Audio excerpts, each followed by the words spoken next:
हाय दोस्तों, welcome to our channel investing with धन।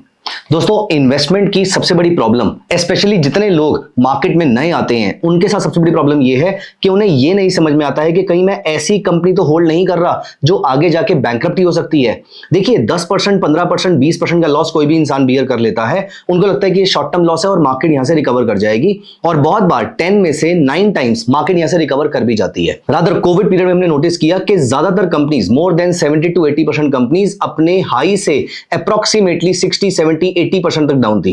80% तक की डाउनसाइड हमें देखने को मिली, लेकिन उसके बाद भी बहुत सारी कंपनीज ने रिकवर किया। अब दोस्तों, प्रॉब्लम ये होती है कि इनमें से कुछ कंपनीज, चाहे 10 में से सिर्फ एक कंपनी, या मैं अगर ये बोलूं कि 100 में से भी कोई एक कंपनी ऐसी है जो अपने पूरे जीवन भर के अंदर रिकवर नहीं कर पाई, तो हम क्या करेंगे? ये डर हम सबके माइंड में रहता है। रादर जो भी एक सीरियस इन्वेस्टर है, वो जब रात को सोता है और कभी अगर उसने दिन में अपना पोर्टफोलियो देखा था, तो उसके माइंड में एक क्वेश्चन जरूर आता है कि क्या मैं अपने स्टॉक्स को सही तरीके से होल्ड तो कर रहा हूं ना? क्या मैं गलती से ऐसी कोई कंपनी तो होल्ड नहीं कर रहा जो बैंकरप्ट हो सकती है? Again I am saying, short term dips चलते रहेंगे, लेकिन बैंकरप्सी एक बहुत बड़ी प्रॉब्लम है। लेकिन एक टाइप की कंपनी ऐसी है इंडियन मार्केट के अंदर जो कभी बैंकरप्ट नहीं हुई है, या जिस कैटेगरी की कंपनीज कभी बैंकरप्ट नहीं हुई है। और ये आपके लिए सोचना कोई बहुत मुश्किल काम नहीं है कि वो टाइप की कंपनीज कौन सी है। दोस्तों, वो होती है गवर्नमेंट कंपनीज, क्योंकि गवर्नमेंट के पास अच्छा खासा पैसा अवेलेबल होता है और गवर्नमेंट मेक श्योर करती है कि इन कंपनीज को हम सस्टेन करवा पाए। हाँ, गवर्नमेंट चाहे तो इन कंपनीज को बंद कर सकती है। गवर्नमेंट ने हिस्टोरिकली ऐसी कंपनीज को बंद किया भी है। लेकिन अगर हम इंडियन इकोनॉमी की बात करें तो we are not a capitalist economy, we are a mixed economy. तो कहीं ना कहीं एक फ्लेवर सोशलिज्म का भी है इंडियन इकोनॉमी के अंदर। सोशलिज्म के फ्लेवर के होने के चलते यहां पर गवर्नमेंट्स हमेशा पब्लिक के बारे में सोचती है, तो पब्लिक को बहुत बड़ा नुकसान ना हो जाए, ये गवर्नमेंट के माइंड में हमेशा रहेगा ही रहेगा। तो गवर्नमेंट कंपनीज अपने बिजनेस को all of a sudden wind up करके चली जाएं, ऐसा आसानी से पॉसिबल तो डेफिनेटली नहीं है। हो सकता है कल को कोई ऐसा केस आए जहां पर ऐसा हो जाए, लेकिन एटलीस्ट आज तक ऐसा नहीं हुआ कि गवर्नमेंट की एजेंसीज या गवर्नमेंट कंपनीज जो है वो ओवर द नाइट कंपनीज खत्म हो गई, ऐसा नहीं हुआ है। अब यहां पर दोस्तों एक बड़ी प्रॉब्लम एक और सामने आती है। अगर हम ये बात सोच भी लें कि हमें गवर्नमेंट कंपनीज में इन्वेस्ट करना है, तो क्वेश्चन ये है कि कौन से टाइप की गवर्नमेंट कंपनी में इन्वेस्ट करना है। There are so many government companies. For example, कुछ डिफेंस में है, कुछ टेलीकॉम में है, कुछ पावर में है, कुछ इंफ्रा में है। ऐसी बहुत सारी टाइप की कंपनीज हैं।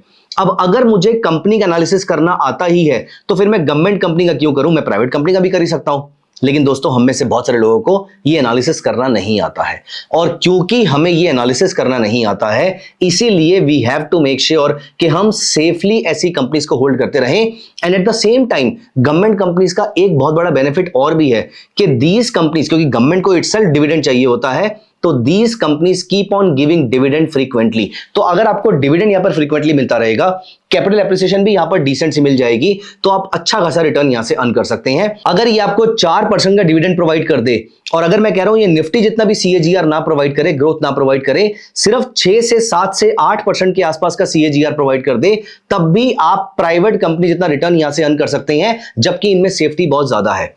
हाँ, मुझे मालूम है आप में से कुछ लोग अभी यंग होंगे, आप ये बोल रहे होंगे कि 10, 12, 13% रिटर्न हमारे किसी काम का नहीं है, ये तो बहुत छोटी सी बात हो गई। दोस्तों, यहां पर हर किसी की रिस्क एपेटाइट सेम नहीं होती है। कुछ लोग ऐसे होते हैं जो रिटायर हो रहे हैं। रिटायरमेंट के टाइम पर अपना सारा पैसा किसी ऐसी कंपनी में नहीं डाल सकते हैं जो बहुत ज्यादा रिस्की हो। वैसे एनीवेज, रिटायरमेंट के टाइम पर आपको पैसा कहां डालना चाहिए ये अपने फाइनेंशियल एडवाइजर से पूछिएगा। लेकिन ऐसे कुछ लोगों से मैं मिला हूं जो इक्विटी मार्केट में इन्वेस्ट करना चाहते हैं, लेकिन सेफ्टी चाहते हैं। तो हाँ, आप इंडेक्स के ETF में भी इन्वेस्ट कर सकते हैं। ऑफ कोर्स आप अपने फाइनेंशियल एडवाइजर से जरूर कंसल्ट कीजिएगा। लेकिन अगर मैं आपकी जगह पे हूं, तो मैं शायद इंडेक्स के ETF में इन्वेस्ट करूंगा। बहुत सारे इंडेक्सेस हैं, उनके ETF में इन्वेस्ट करूंगा। लेकिन eight the same time safety के लिए मैं गवर्नमेंट कंपनीज में इन्वेस्ट कर सकता हूं। लेकिन गवर्नमेंट कंपनीज को ढूंढना, गवर्नमेंट कंपनीज को फाइंड आउट करना बहुत मुश्किल काम होता है। कौन सी कंपनी अच्छी है, कौन सी नहीं है, किसके फाइनेंशियल साउंड है, कौन कैश फ्लो अच्छा जनरेट कर पा रही है, किसकी डेट टू इक्विटी की इंप्लीकेशन क्या है, ये सारी चीजें पता करना बहुत मुश्किल काम है। इसीलिए हमारे पास एक प्रोडक्ट ऐसा है जिसको यूज करके आप गवर्नमेंट की सारी कंपनीज में या गवर्नमेंट की बहुत सारी कंपनीज में एक साथ इन्वेस्ट कर सकते हैं। दोस्तों, ये प्रोडक्ट्स हैं गवर्नमेंट सेक्टर के ETF। गवर्नमेंट सेक्टर ने टाइम एंड अगेन अपने ETF निकाले हैं, और ये ETF में तकरीबन 10 से 20 स्टॉक्स अवेलेबल होते हैं। अगर आप ये ETF परचेज कर लेते हैं, तो आप इन सारी गवर्नमेंट कंपनीज के एक पार्शियल ओनरशिप ऑटोमेटिकली ले लेते हैं, क्योंकि ETF की जो AMC है वो इसको आपके बिहाफ पे एक्यूमुलेट कर लेती है और आपको रिटर्न रेप्लिकेट करके प्रोवाइड कर देती है। तो दोस्तों, दोस्तों ये वीडियो उनके लिए है जो गवर्नमेंट कंपनीज में इन्वेस्ट करना चाहते हैं,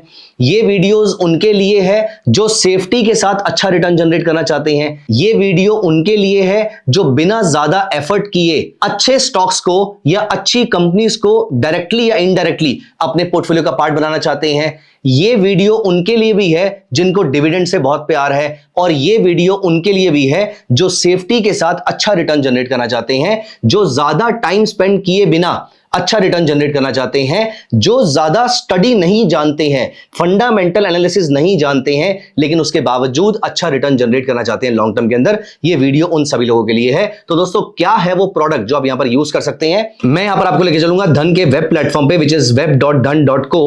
यहां पर हम पहुंच जाते हैं, यहां पर आपको दिख रहा है ETF, मैंने ETF पे क्लिक कर लिया और यहां पर बहुत सारे टाइप के ETF आ रहे हैं। निफ्टी का लिक्विड ETF आ रहा है, SBI निफ्टी लिक्विड ETF यहां पर भी आ रहा है, वन डे रेट ETF आ रहा है, बहुत सारे ETF आ रहे हैं, ऊपर देखेंगे। लेकिन हम यहां पर चलेंगे थीमेटिक ETF में, क्योंकि गवर्नमेंट सेक्टर एक थीम है। अब आप यहां पर नोटिस कीजिए, यहां पर आपको दिख रहा है ICICI प्रू भारत 22 ETF। यहां पर मैं किसी फंड को रिकमेंड नहीं कर रहा, किसी ETF को रिकमेंड नहीं कर रहा, मैं आपको सिर्फ ये बता रहा हूं कि क्या चीज होती है। अब अगर हम ICICI प्रूडेंशियल का भारत 22 ETF देखें या फिर हम इन जनरल भारत 22 ETF को देखें, तो अब यहां पर नोटिस करेंगे कि ये टोटल 22 इक्विटीज होल्ड कर रहा है। अपार्ट फ्रॉम दिस 2 अदर उसके पास होल्डिंग है, और यहां पर उसके पास LNT तो है ही, ITC तो है ही, लेकिन apart from this you see approximately 9% उसके पास NTPC है, अप्रोक्सीमेटली 7.7% उसके पास SBI है, पावर ग्रिड कॉर्पोरेशन है, भारत इलेक्ट्रॉनिक्स है, ONGC है, कोल इंडिया है, नाल्को है। ये सारी companies BPCL, IOCL, Gayle, PFC, NHPC, REC, bank of Baroda, Indian bank, NBCC, NLC, ये सारी की सारी जो है वो गवर्नमेंट कंपनीज हैं। कुछ प्राइवेट कंपनीज भी वो होल्ड कर रहे हैं, जैसे LNT हो गया, जैसे एक्सिस बैंक हो गया, लेकिन प्राइमरीली अगर आप नोटिस करेंगे तो ज्यादातर कंपनीज जो है वो गवर्नमेंट कंपनीज हैं। तो भारत 22 जैसे कि इंजीनियर्स इंडिया भी होल्ड कर रहा है 0.26 प्रोपोर्शन में। तो यहां पर आपको उसका पोर्टफोलियो वेट भी दे रखा है, पहली बार ये शेयर्स कब बाय किए गए थे ये भी मेंशन कर रखा है, और आज इसका पोर्टफोलियो 110 रुपीस के आसपास पहुंच चुका है। अब यहां पर इसके बारे में अगर आपको और डिटेल्स जाननी है तो हम इसकी परफॉर्मेंस पे चल सकते हैं। अगर आप इसकी परफॉर्मेंस को जाकर देखें तो YTD इसने अप्रोक्सीमेटली 2% के आसपास का रिटर्न जनरेट किया है, लेकिन 2024 में इसने 17.94% का रिटर्न जनरेट किया है, 23 में इसने 59.40% का रिटर्न जनरेट किया है, 22 में इसने 29% के आसपास का रिटर्न जनरेट किया है, 2020 में ऑफ कोर्स सभी के रिटर्न्स नेगेटिव थे। सो इस तरीके से आपके पास सारे रिटर्न्स आ जाएंगे। अब दोस्तों सिर्फ इकलौता ये वाला ETF नहीं है, apart from this there is also one ETF called CPSE ETF, central public sector enterprises ETF। यहां पर अगर हम इसके भी पोर्टफोलियो के ऊपर नजर डालें तो आप यहां पर नोटिस करेंगे कि ये पोर्टफोलियो जिसका NAV आज अप्रोक्सीमेटली 93.6 के आसपास चल रहा है, यहां पर नोटिस कीजिए 20% के आसपास ये BEL होल्ड करके बैठा हुआ है, NTPC 20% के आसपास है, पावर ग्रिड है, ONGC है, coal India, oil India, NHPC, Cochin shipyard, NBCC, NLC, ये सारी कंपनीज ये होल्ड करके बैठे हुए हैं। तो दोस्तों अगर आपको गवर्नमेंट सेक्टर के अंदर इन्वेस्ट करना है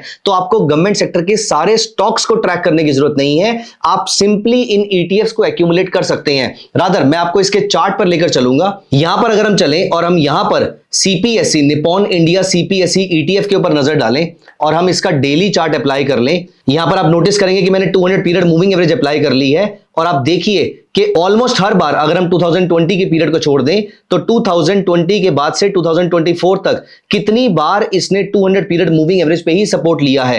रादर यहां पर भी अभी रिसेंटली ये 200 पीरियड मूविंग एवरेज के नीचे आया था, बहुत लंबे पीरियड तक सस्टेन नहीं किया, ऑलमोस्ट 1 से 2 महीने के आसपास थोड़ा सा नीचे गया, वापस वहीं आ गया और अभी इसने ऊपर जाना स्टार्ट कर दिया है। मैं यहां पर कोई रिकमेंडेशन नहीं दे रहा कि आपको बाय या सेल करना चाहिए या नहीं करना चाहिए, मैं आपको सिर्फ ये बता रहा हूं कि 200 पीरियड मूविंग एवरेज मोस्टली इस ETF के ऊपर एक सपोर्ट का रोल प्ले करती है, तो ये भी आपके लिए रिटर्न्स जनरेट करने का अच्छा मौका हो सकता है। यहां पर आप अपने ROI को इंप्रूव भी कर सकते हैं। तो दोस्तों मैंने इस वीडियो में आपको बताया कि किस तरीके से आप गवर्नमेंट सेक्टर्स में बिना गवर्नमेंट कंपनी का एनालाइज किए, बिना गवर्नमेंट कंपनी के फाइनेंशियल चेक किए, आप किस तरीके से इस पूरी रैली का फायदा उठा सकते हैं जो गवर्नमेंट कंपनीज में कभी कभी आती है। ये एक सिक्लिकल सेक्टर है, तो यहां पर आपको बहुत ही कॉशियसली प्ले करना चाहिए, लेकिन इनमें से कुछ कंपनीज ऐसी हैं जिनका बहुत ही अच्छा ट्रैक ट्रैक रिकॉर्ड रहा है, पास्ट में कई डेकेड से वो बेस्ट परफॉर्मेंस रही है अपनी इंडस्ट्री के अंदर, सबसे बड़ा बिजनेस उनका रहा है। तो दोस्तों, गवर्नमेंट कंपनी में इन्वेस्ट करना for some people may be very good idea, लेकिन अगर आपके पास भी कंस्ट्रेंट है कि आप फाइनेंशियल चेक करना नहीं जानते हैं, तो आप यहां पर आके ये ईटीएफ परचेज कर सकते हैं। भारत 22 ईटीएफ भी है, सीपीएसई ईटीएफ भी है, आपको जो भी अपने रिस्क एपेटाइट के अकॉर्डिंग अच्छा लगता है आप उस ईटीएफ में इन्वेस्ट कर सकते हैं। और इन दोनों ईटीएफ में 200 पीरियड मूविंग एवरेज एक अच्छा सपोर्ट का रोल प्ले करती है, इस बात को भी अपने माइंड में रख सकते हैं। दोस्तों, at all points in time I have not tried to share any recommendation with you, मैं सिर्फ आपको इतना बता रहा हूं कि किस तरीके से बिना एनालिसिस के आप इन सेक्टर्स का पार्ट भी बन सकते हैं। सो दोस्तों, कैसी लगी आपको वीडियो मुझे कमेंट्स में जरूर बताइएगा। एंड बाय द वे, अगर आप इस ईटीएफ को एमटीएफ के थ्रू परचेस करते हैं तो गिरी हुई मार्केट में एमटीएफ के थ्रू परचेस करने पर आपका आरओआई सिग्निफिकेंटली इंप्रूव हो सकता है। तो बताइएगा मुझे कैसी लगी आपको ये वीडियो कमेंट सेक्शन में। और अगर आपकी कोई क्वेरी भी है ईटीएफ को लेकर या फिर भारत 22 या फिर सीपीएसई ईटीएफ को लेकर, तो I will be very happy answering that question. Let's start talking about this in the comment section. Thank you so much. Investments in the securities market are subject to market risk. Read all the related documents carefully before investing.